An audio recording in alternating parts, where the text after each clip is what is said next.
Did you know that the Dodge Challenger was first introduced in 1959 as the limited edition Dodge Silver Challenger Club Sedan? Kind of a mouthful.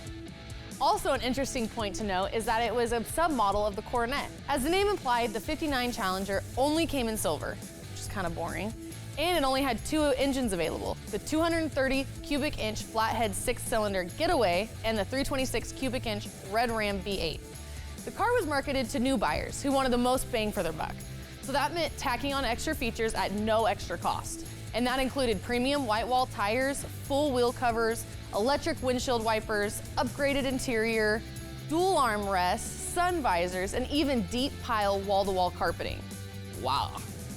At one point, the Challenger name lapsed and none other than Studebaker came along and introduced their own Challenger in 1964.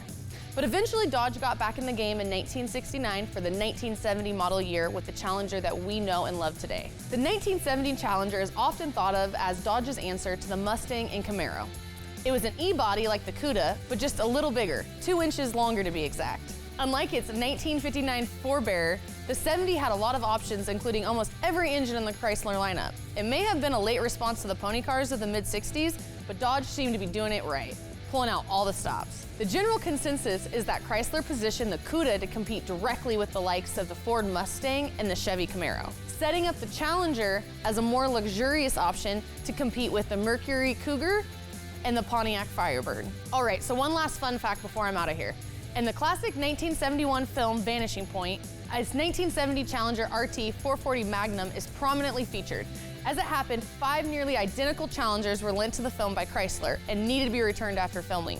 Well, spoiler alert, at the end of the film, the Challenger exploded. So this set up a bit of a problem for the filmmakers because even though they were rough on some of the cars, they couldn't give one of the cars back in pieces. So what did they do? They decided to blow up a stand-in car instead. And you know what that stand-in car was? A 1967 Camaro. So, even in Vanishing Point, the Challenger managed to win out over another pony car.